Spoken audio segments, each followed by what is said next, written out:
Hello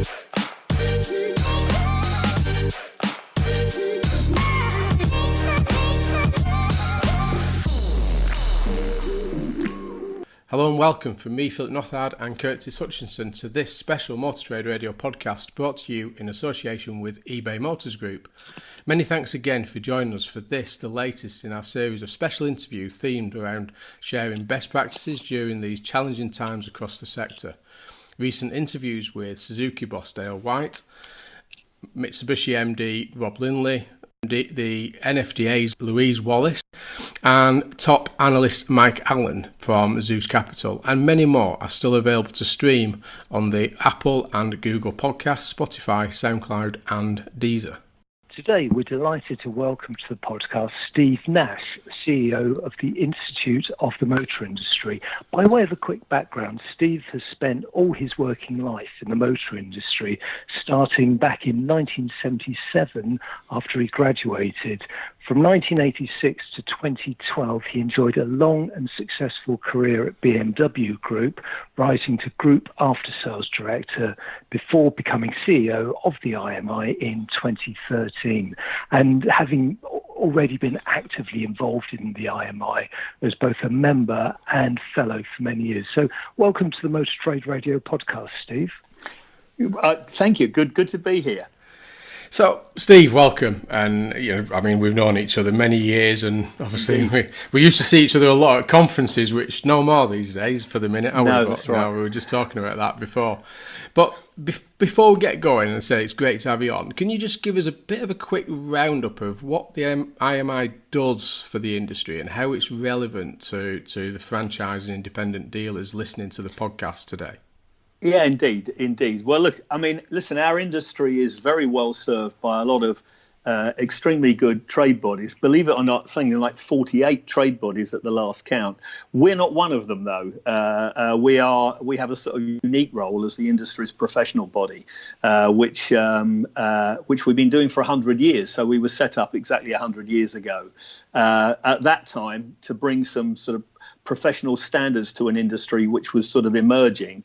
A lot of that was through the sort of huge technical changes and sophistication that had sort of arisen out of World War One.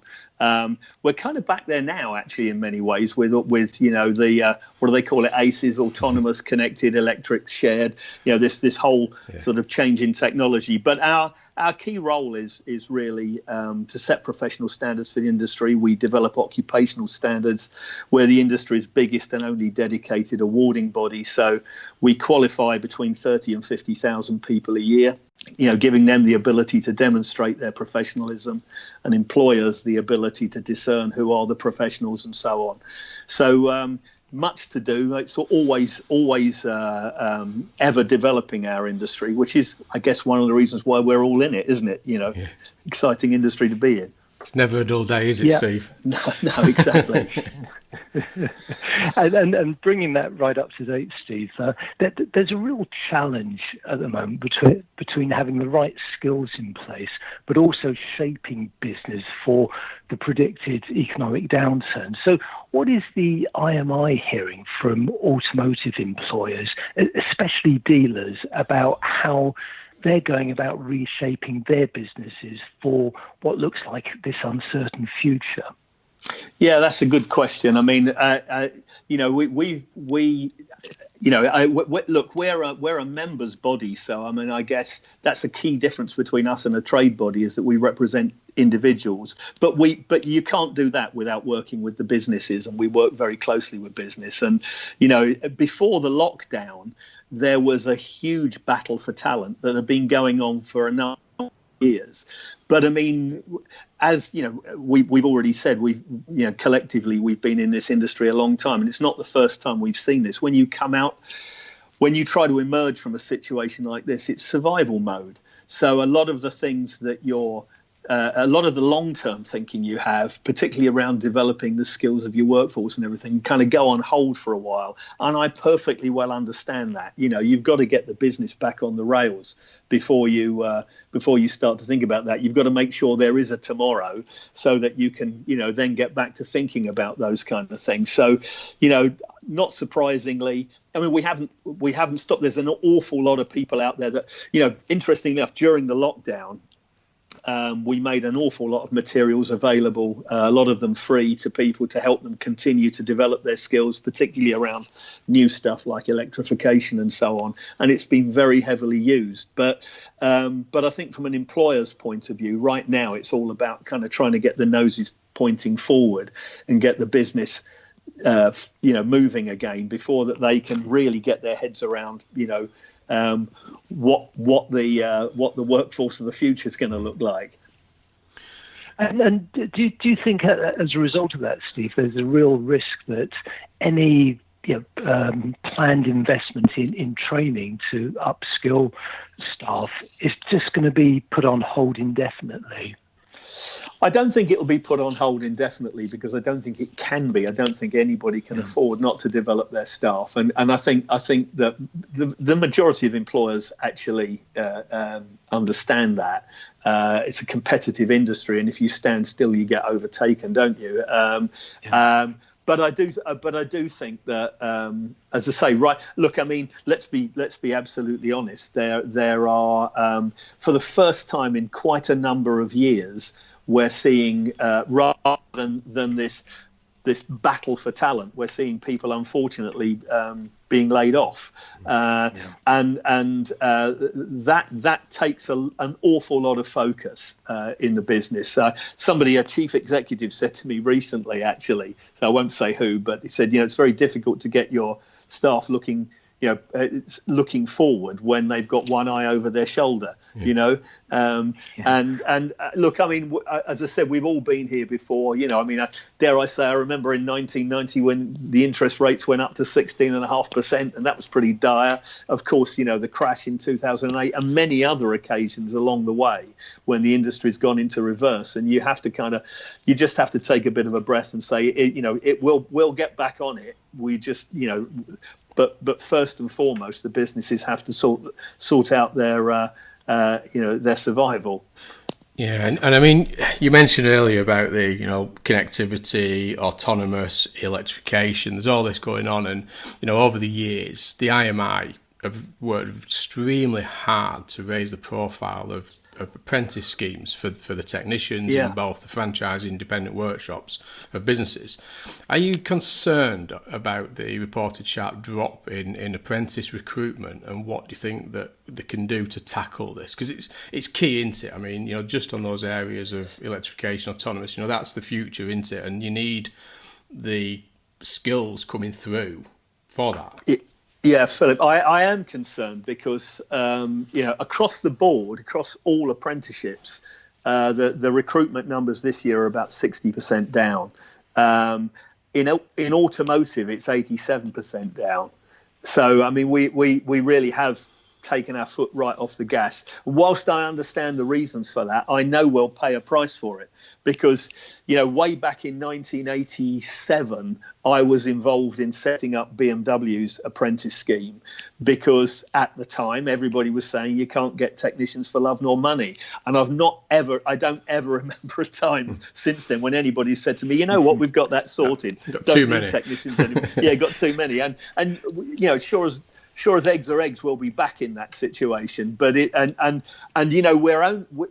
right up until March, we were still actually feeling the effects of what happened back in 2008, 9, 10, when people took their foot off the gas with apprentices, because, those people that weren't employed, had an effect on the supply of people, not just technicians, but technicians is a big part of it. For all the years that happened, subsequent to that. So, I mean, I am concerned. There are other concerns as well, because if you think about how, outside of the manufacturers' academies, there's an awful lot of the industry uses further education colleges and so on. And I mean, these guys are pretty hard pressed too. That's a really tough industry, further education. And laying on automotive apprenticeships is a high cost thing. You need a lot of space, you need a lot of equipment. It's a hell of a lot easier to put on another business administration course than run an automotive course, particularly if you're looking at bodywork and painting and things like that. So, I worry that without the throughput, we'll see some of that provision disappear. And I've been on behalf of employers lobbying the government very strongly. They've put some extra money into the pot. There's extra money for employing apprentices. A couple of £1,000 if they're under 25, about £1,500 if they're over 25. But that doesn't seem to have moved the needle at this point in time. We're looking at working with a number of the big employers at the moment to try and help them because they're losing their levy money. There's a particular employer who told me their levy money is worth about 1.6 million a year. And that's still being clawed back every month. And it really is a use it or lose it situation. So now that apprenticeships go, we can cover about 22 different areas. It's not just about technicians. It could be supervisory, it could be finance, it could be any number of things, and they're still spending money in those areas. So I think we can help them to kind of use that money rather than lose it and take the government's funding. We're still lobbying for more help because we think we need it, and we're hoping to get some other measures in the autumn statement when it eventually comes. But the one thing we do know, because I on behalf of employers, I've lobbied the skills minister Gillian Keegan very heavily around holding off the clawback of the levy, and it's absolutely clear they're not going to do that. Yeah. So we have to look at other solutions. And what could it be? Well, obviously you mentioned there that working with many of these groups to look at ways of working with it. What other things do you think could be done? Obviously we're in a unique situation in many ways from a funding perspective from the government, but what could be done to help this other than trying to lobby? Well, certainly the big groups have not stopped training. They aren't taking on apprentices, or if they are, they're taking them on in very small numbers at the moment. But I still believe, and I don't think I'll be offending anybody to say this. Look, when the levy was introduced, the numbers dropped off a cliff. And that was simply because even the big groups and even some of the manufacturers hadn't totally got their heads around what they had to do in this new situation. And we did an awful lot of work at that time to get people to understand it's, once you get under the skin of it, it's not that different. And we did see the numbers recover. 2019, we were almost back to the pre-levy kind of numbers and heading north. So that was looking good.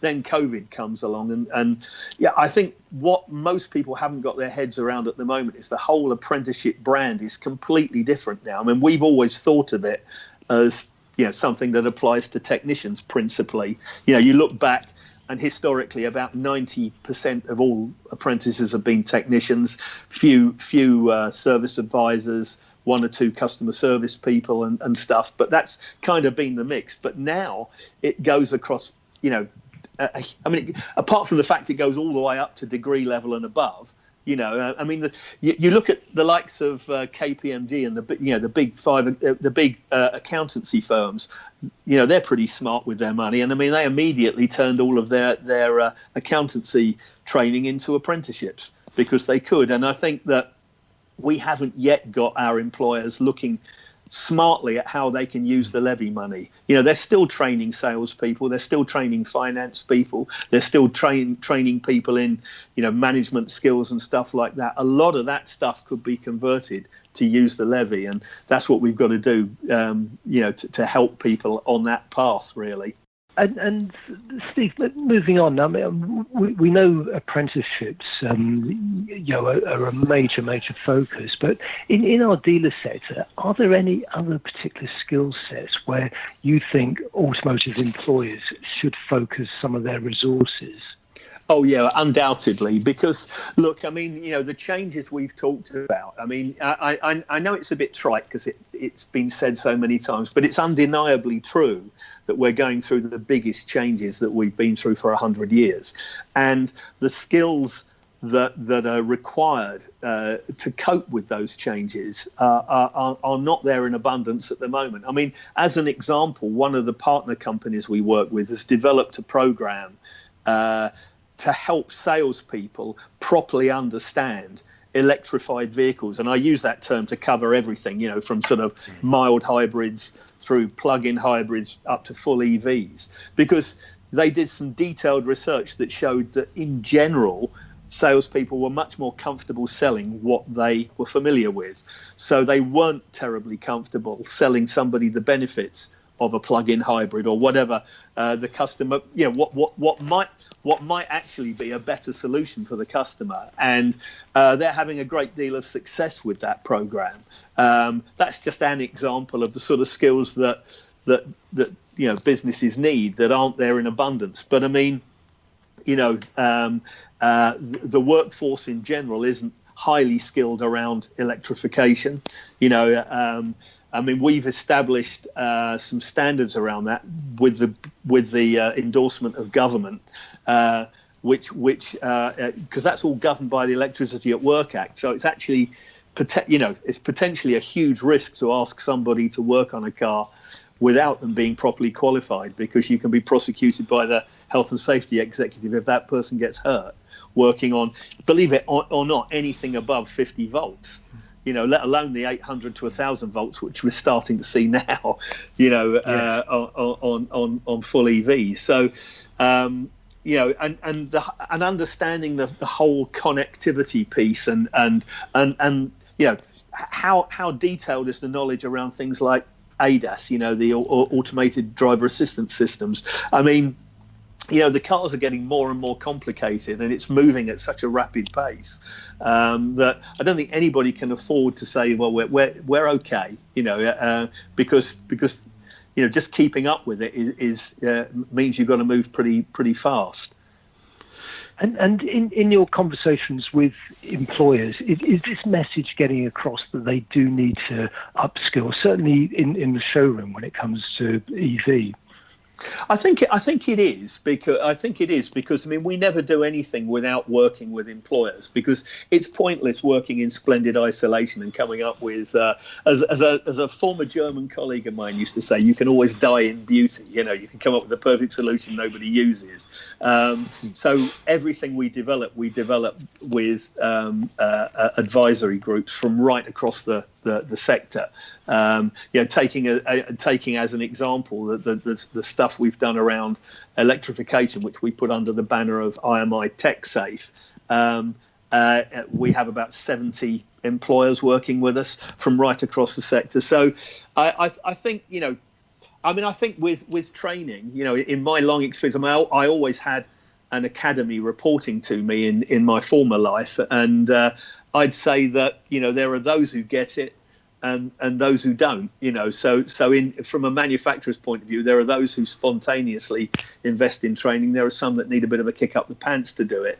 But there are certainly enough people out there who recognise that, it's a highly professional job, or at least it needs to be a highly professional job, and you can't claim to be professional unless you are, fully trained.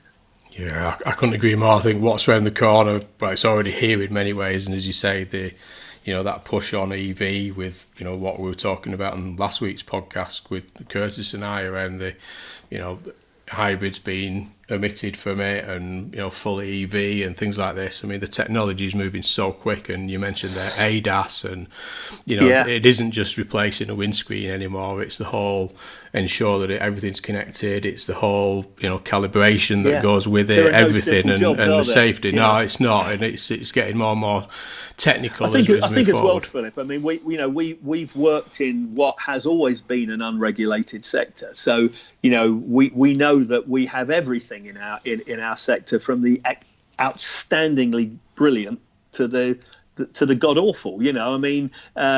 Because we can only control that by being as good as we can be, and trying to differentiate ourselves, but from the ones who aren't. But I mean, there's nothing to stop anybody setting up to sell or service or repair cars. We all know that. I think that will change, though. I've already said there is regulation around working on high voltage electrics, and it's inconceivable that there won't be regulation around working on autonomous cars. Yeah.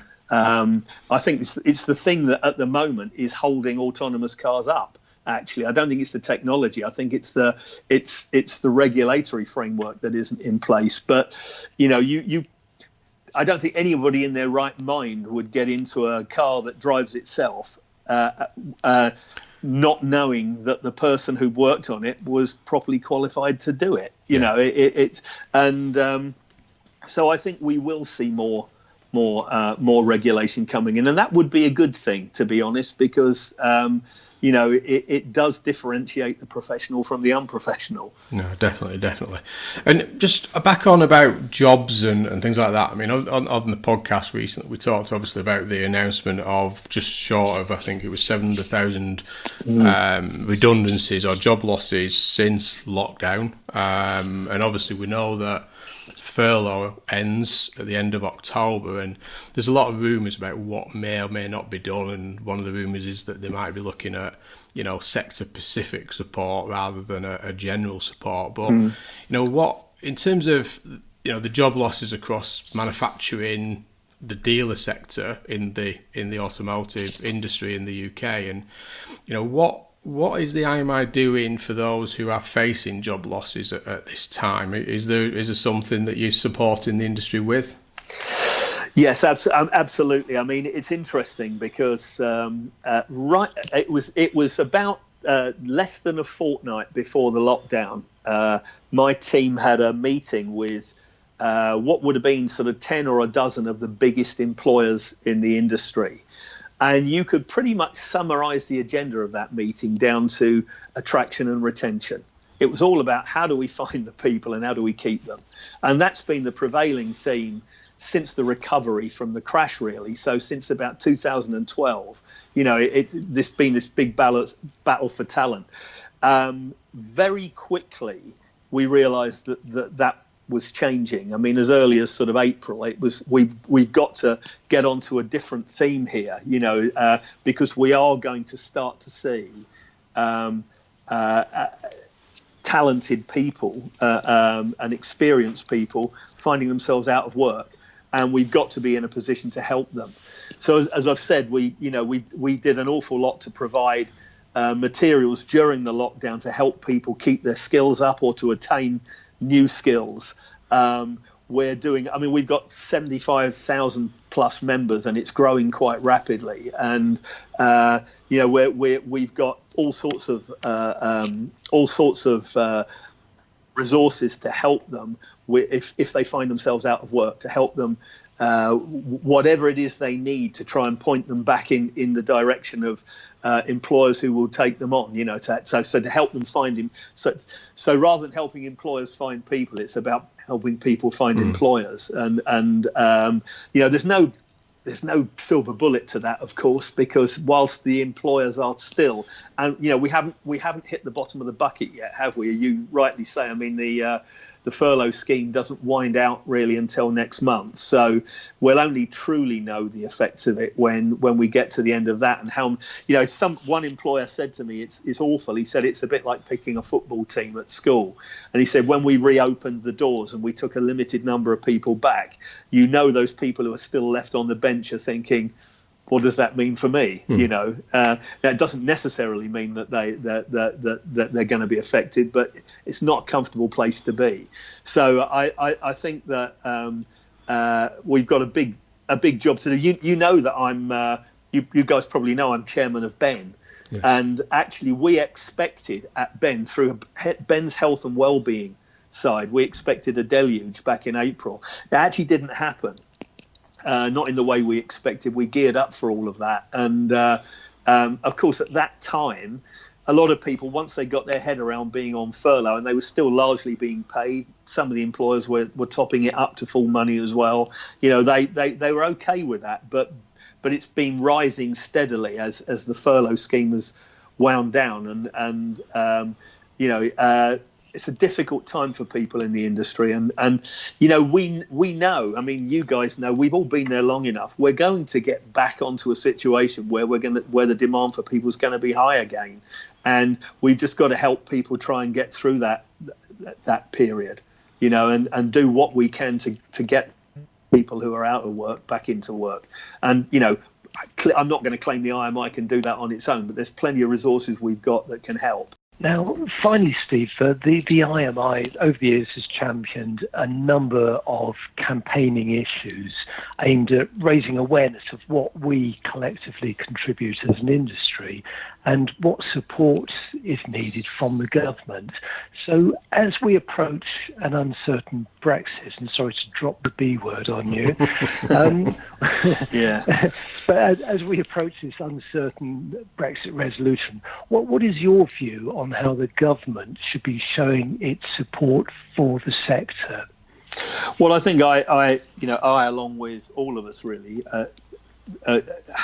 greatly disappointed that we haven't seen more specifically done for our sector, because for a number of years, certainly through the sort of mid-2000 teens up to sort of 2017-18, manufacturing particularly was the darling of various administrations because of the contribution it was making to exports and GDP and so on. You'd think that actually when you look at what's being done in other countries to support the industry, which is considerably more. I mean, look, we talked about scrappage schemes. It looks like that's a bit of a busted flush. There are various reasons why the government aren't interested in doing that. They think that supports imports more than exports. Whether that's true or not, but that's but they could do something on VAT. They could definitely do more. I mean, I don't think any other industry is doing more. It may well be being pushed by regulation, but nevertheless, I mean, any industry is doing more to help the sort of decarbonisation agenda. But still, relatively speaking, what the government does is lightweight compared to other countries. So I mean, they could do a considerable amount more to put to boost the sale of electrified vehicles. It's, as I say, I mean, you look back to those sort of heady days of 2014, 15, 16, when we were having successive record years, and the industry's contribution to GDP, and it was always focused on manufacturing, but the role of the retail industry and the wider industry in the UK was never quite acknowledged. I mean, we were taking 20% of that production here, to support that manufacturing, because the wider industry was doing such a good job here. So, I think it's an engine for economic growth. So it would be hugely disappointing if, when the autumn statement comes, I think it keeps getting delayed, doesn't it? But that Rishi Sunak doesn't find something in his kit bag to help support the industry. And frankly, I mean, that could be a number of things, couldn't it? But some of the things I've mentioned, whether it's on VAT or whatever, or better subsidies around certain vehicles. But one way or another, if we can get back on the front foot, it'll help the entire economy. Yeah, no. And Steve, Steve, in your conversations with government, with ministers, are you sensing that there's more of a... Are they more sympathetic towards our sector than maybe they have been in the past? Is there a change going on, or are you still trying to sort of wave the flag and get them to become more appreciative of what's actually being done? I think what I am sensing is the individual departments, whether that's Department for Education, Department for Transport, or whatever, are still very much subservient to the Treasury, and I think the Treasury are taking a very strong role in where the money is spent, and I still think they're trying to get the widest effect they can, and it's going to be interesting, this upcoming statement, because up to now they haven't really done much for any specific sector, have they? I mean, it's all been very economy wide, hasn't it? broad brushstroke stuff. I think I am sensing that they are, the months, 6 months or so now that have passed since the beginning of the lockdown, they are beginning to identify and hear the sort of the noises around where specific aid is needed, and I'm hoping that will mean that I think certainly you can't get away from the Brexit thing, because actually that potentially is the biggest bombshell of all, isn't it? Really, if we come out without a deal, that there's it's impossible to see any part of the industry that won't feel the chill of that one. But I do think that that's what I'm expecting and hoping from the autumn statement, is that we will see some more specific sector support, and that the automotive is part of that. Yeah, no, I think you're right. I think you called it before. I think it's okay looking back on it now, but you look at some of the support stimulus that some of the European countries did for the automotive sector, and we didn't. And I think that was apparent that, as you say, I mean, rightly or wrongly, they looked at the sort of scrappage as supporting the export because of manufacturing, and I think there was an admittance to the size of the used vehicle park, the dealer sector, and the wholesale aftermarket sector in the UK. And I think if they were honest with themselves, they'd probably admit that they did miss that in terms of how much it has as an input into the UK economy, and I think that's the key. But as you say, I think hopefully, I think through time it is now being shown that there are certain industries that are shouting a lot about what they need, the support they need, and where they need to start putting some support going forward. So hopefully, like you say, there'll be a focus on industry-specific sectors rather than just trying to satisfy everything across the whole of the UK economy. So with fingers crossed on that one.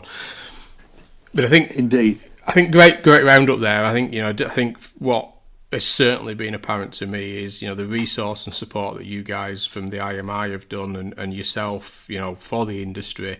I think one thing that you have clearly identified there, that there is support there to help, particularly some of the larger groups, with that levy advice and where they can switch from training into that sort of levy support, apprentice and training support there, and the lobbying that you're doing, and the apprentice and training world that you operate in. So, I mean, some fantastic advice there, Steve, and it's been an absolute pleasure having you on, and we need to get you back on again at some time. It's been far too long before we've managed to get you on the podcast. Listen, anytime. I've enjoyed it, and it's always great to talk to you guys. And as I said, it's my pleasure, and I'd be happy to come back on any time. Excellent, thank you. Well, thank you very much, Steve. It's always great to catch up with you, and as Phil said, you're welcome back any time.